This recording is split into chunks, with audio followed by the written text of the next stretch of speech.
Thanks for joining us today. For anyone that has a question, please use the raise hand function. Our first question today will come from Kira Luck. You're muted. You're on. Yeah, please unmute yourself. Okay. Talking to myself at home. Just let me know what makes playing for Coach Brown so special. Man, playing for Coach Brown, I mean, I think it's just the love and the support he has for the players, and he truly listens to us. I mean, anything that we have an opinion on or something that maybe we want to budge or change a little bit, he's always open ears and he's always considerate about our emotions and how we feel. Okay, let's go over to CL Brown. Hey, Jeremiah, I just wanted to get your thoughts overall on the announcements today from Chaz and Michael Carter and Diami, but specifically Chaz, how you feel like you guys will be able to replace his void on defense. Oh, yeah. I mean, he's a great player. I'm going to miss playing with him, but honestly, I'm excited to see what Eugene Asante is going to do on January 2nd, because seeing them this past year, especially this past year in fall camp and over the season, between our breaks scrimmaging against the offense, he looks really good. His speed, his covering, him blitzing, hitting holes. So, I mean, I'm excited to see Eugene go out there and play. I know he's excited too.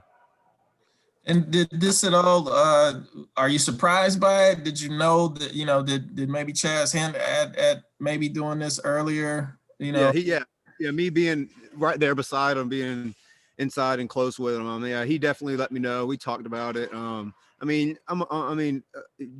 and do what you think is best for you. I mean, he was side by side with me. He played all year long with us, helped us get in the Orange Bowl. I have no problem with him leaving early. Okay, let's go over to Andrew Jones, please.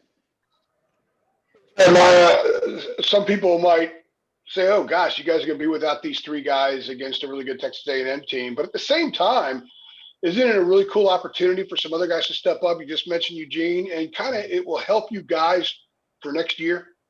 Oh, absolutely. It's definitely definitely a stepping stone for the next upcoming year, getting the new guys in there. Emery Simmons is going to be playing a lot more because Diami's gone. Diami's brother, Choffrey, is going to be playing a lot more. We saw a lot of explosiveness from him this season. And getting the younger guys at running back rolling a little bit more, since we always had the two-headed monster with Javonte and Mike. It's going to be fun to see those running backs get in there and play, because I've seen how hard they've worked. I've seen them go in the film room. I've seen them staying after practice on the jug machine. Even though they're not playing on Saturday, they're still working hard in the weight room, doing extra, working on the field, doing extra. So I know our program's in good hands with the running backs behind Mike and Javonte.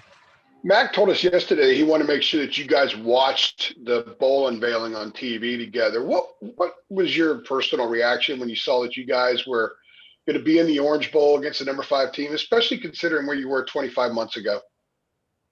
Oh, man, it's exciting. Not even 24 well, yeah, you said it, 24 months ago. Those first 2 seasons were hard, and for the guys that were here, like all the guys are in my class, like Zach Gill, Mike, who was along with me, Javonte, who was a part of the ride with us. It's just crazy to look around and see the guys who've been here with me the whole time, and to think that we would never be even considered in a New Year's Six Bowl or even a top team in the country is really exciting to see how far we've come. Cool. Thank you. Let's go over to Ross Martin. Hey, Jeremiah, could you speak a little more about what Chaz means to you as a player, teammate, and as a person and a brother? Oh, yeah. I mean, you personally. Well, for me, me personally, I've playing linebacker. Every time I walked on the field to go play, Chaz was right there beside me. Maybe he didn't play as much early on the season last year, but I mean, for the most part, the whole season, he's been there right beside me the whole time. I mean, that's my brother. That's man I've been going to war with for 2 straight years. So words can't really put in or describe how much that means. That man means to me. I mean, he's my wingman. I mean, anytime I wasn't on the right page or he wasn't on the right page, he was a security blanket I could always look to. And check on a call and make sure if the call is right. And also, not even that, but we had a good time off the field too. We laughed, we cut up, we joked off the field, and I feel like everything we learned on the field, off the field, and all the relationships we had off the field carried on to the field. Great, thank you. And what was practice kind of like today? Like where are y'all kind of going right now with practices ahead of the bowl game? Yeah, coming back.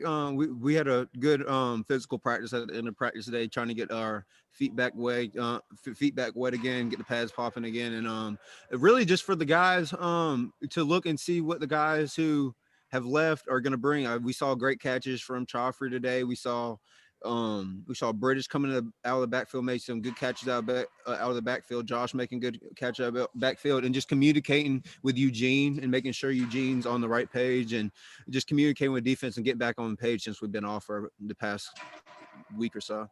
Great, thanks, man. Okay, last one for Jeremiah comes from Greg Barnes. Hey, Jeremiah, I wanted to get back to Andrew's question about kind of where you were a couple years ago. This team had won 5 games in your first 2 years. What are the lessons learned when you kind of reflect back on what it took for you to get from that point in time when the program was struggling to where you are now, as you said, playing in a New Year's Six bowl game? And I think it's just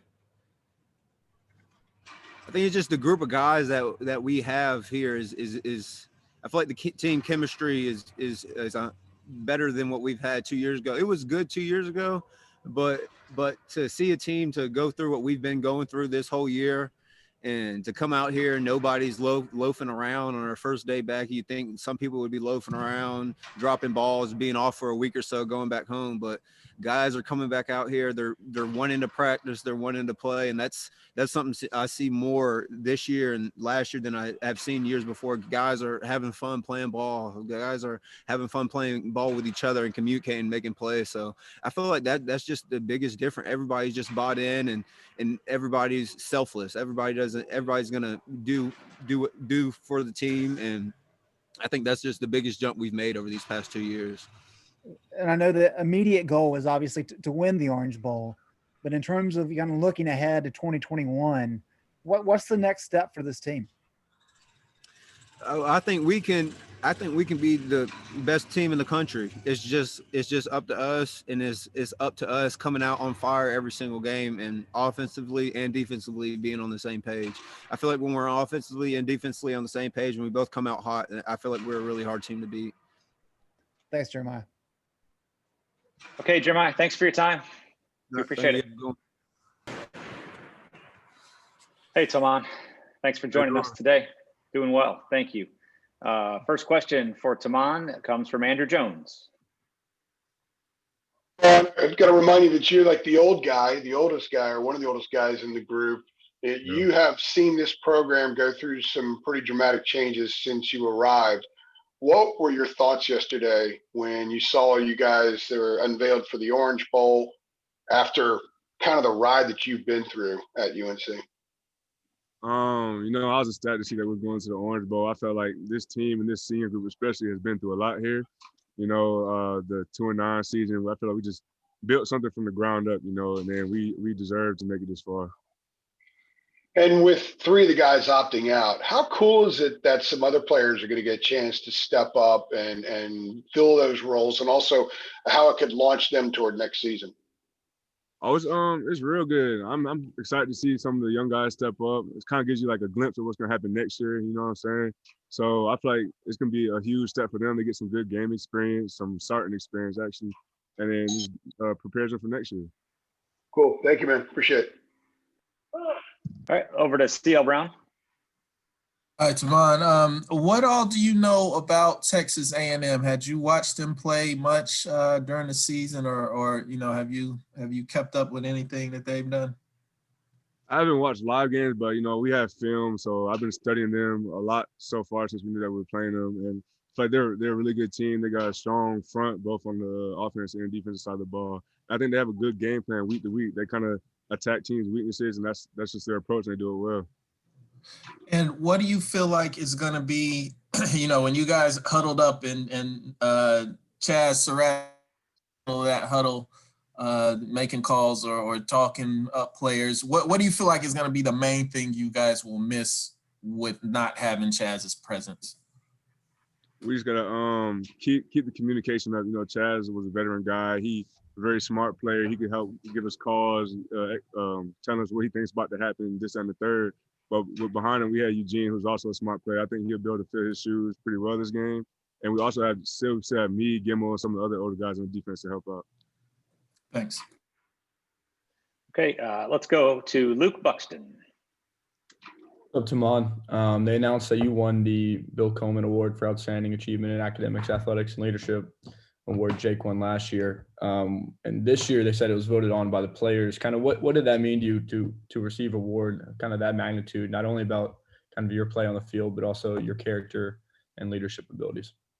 It just, it tells me how the players feel about me, how my teammates, how my brothers feel about me, and I just really appreciate it. Just knowing they support everything I do on and off the field. And what was that night like? Just kind of having a celebration of players. What does that mean to a program when you guys get recognized in that way? It's emotional, not enough to the point where we're gonna cry and anything, but it's emotional just having all your brothers out there and just celebrating each other. It's a good time. Cool. Congrats. All right, let's go to Greg Barnes. Hey, Tomon, the decision to opt out is a personal one. I'm just curious, is that something that you considered, and kind of what went into your thought process? No, I never really considered opting out of the bowl game. I just want to finish off the year strong. I feel like we've done a lot to get to this point, and I want to take advantage of it. I feel like it'll only help me. And the fact that where this program was, a couple of years ago, what does it mean to you personally to be in this situation? It means a lot just to overcome so many things, the adversity of having two losing seasons back to back, and then having new coaches come in and then just embracing them, and then being able to make it all the way to the Orange Bowl just means a whole lot to me. Thank you. Okay, last one for Tomon will come from Ross Martin. Hey, Tomon, you came in with Chaz. I was just wondering your kind of thoughts on your relationship with him and what he means to you and to this program and his impact on the defense last couple of years and UNC. Chaz is an impact player overall on both on and off the field. Even when he was on the offensive side of the ball, me and him was always close. He's a huge competitor. He pushes everybody that's around him to be, to get to that next level, to be great for the football team. So I feel like he was like one part of the heart of the team, I would say, especially the defense side of the ball. And we just appreciate everything that he's done for us. Is there a sense of pride with you and Patrice and Chaz and some of the older guys, Michael Carter, to kind of bring this program back to where it is now? Y'all talk about that and kind of what y'all did the last 2-3 years and kind of their whole career. Mm-hmm. Oh yeah, for sure. There's definitely a sense of pride because, like we said, we just been through a whole lot, and we worked so hard in the off season just to get to this point. So we feel like we deserve everything that we're getting right now. We worked hard for it, so we're gonna reap the rewards. Great, thanks, man. No problem. Great, thanks, Tomon. Appreciate it. All right, thank you. Appreciate you, sir. Hey, Sam, thanks for spending a few minutes with us today. If you have a question, use the raise hand function and we'll get to you here momentarily. And the first question comes from JB Ricks. Hey, Sam, JB here from Spectrum News 1. Thanks for taking out the time, man. I just want to know your immediate feelings when you saw that invitation from the Orange Bowl, your first 2 seasons playing college ball, how it all has, come to this point. Like, what was that feeling like for you, being the quarterback of this team and the immediate turnaround that this program has had? How good of a feeling is that for you? Yeah, I mean, it's an awesome feeling. It's just a credit to the work we put in. That, like you said, this program's come so far in 2 years, and it's just credit to the older guys. They just trusted the process. They trusted Coach Brown's plan, and it's starting to work. So just to see that pay off, and really just for the older guys that have been through so much, it's awesome to see that, especially the seniors. They're going to be sent out the right way with an Orange Bowl bid. And, we're not just happy we're going to the Orange Bowl. We're going down there to win. So that's our mindset. And a quick follow-up to that, with the 3 players who opted out, what is the players' overall feeling about that? Because I know you guys want to go down here and really win this game, and I'm sure you would prefer to have a full arsenal, but at the same time, players have to make the decisions best for their futures and their families. What is the overall sentiment from the team about those 3 players who opted out? Yeah, I mean, obviously, we wish we had them with us going down there to Miami, but at the end of the day, they made a decision they thought was best for them. I mean, as a team, we respect that. We love all those guys. They're all really good teammates, and they're 3 great teammates. So, yeah, I mean, we definitely wish we had them with us, but at the end of the day, they did what was best for them, and we just have to respect that. All right, thanks, bud. All right, let's go over to CL Brown. Sam, kind of piggybacking on that, I wanted to ask you specifically what you feel like Dyami and Michael Carter, like what about their presence in the huddle will you say you guys will miss most? Yeah, I mean, they're both just great players and great guys. They're both the leaders of their position group. I mean, Michael Carter is basically the heart of this football team, so losing him is definitely a big loss. But we have a lot of guys that are going to have to step up now, kind of take more vocal roles and more leadership roles, because those 2 guys are 2 of our main leaders, especially on the offensive side of the ball. So we really just need some more guys to step up. And big picture, what would an Orange Bowl win do for this program and say about this program? Yeah, I mean, I think an Orange Bowl win just keeps us on the right path of where we want to go as a program. Definitely just getting there is a big part. But like I said earlier, we want to win the game. So I think that would mean a lot for this program. It would just show how far this program's come, and it would show what the future holds for this program. Thanks. Okay, let's go back over to Andrew Jones. Hey, Sam, as much as you'd like to have Dyami and Michael out there, it is an opportunity for some other guys to step up and get meaningful reps against a really good team. How excited are you to see those guys get that opportunity, and how much can it help you guys going into next season that they'll get those reps? Yeah, I mean, it definitely is exciting. In both of those rooms, in the receiver room and the running back room, we have a lot of really good players that really haven't had a whole lot of opportunities to play with, just because of the starters we have being so good. So, yeah, I mean, it's a great opportunity for those guys to step up, and we really don't know exactly who it's going to be fulfilling those spots. So there's a lot of room for competition going on these next 2 weeks. So it's definitely very exciting, and it kind of just gives us a little preview of next year of what it's going to be like without some of those guys on our offense. So it definitely is exciting for those younger guys to have a chance to compete and really show us what they got. Cool. Thank you. Okay, back over to Luke Buxton. Hey, Sam, I'm curious kind of when guys make the decision to opt out, how it goes down within your group. Is it an announcement at the senior banquet award? Is it a group message? Is it tell your position and it kind of spreads to the team? How did you find out, and kind of how does that all go down? Yeah, I mean, kind of as soon as they made the decision, information kind of spreads. But Coach Brown made an announcement in our team meeting, so that was the announcement. All right, Sam, that's the last question we have for today. Thank you. Thanks, guys.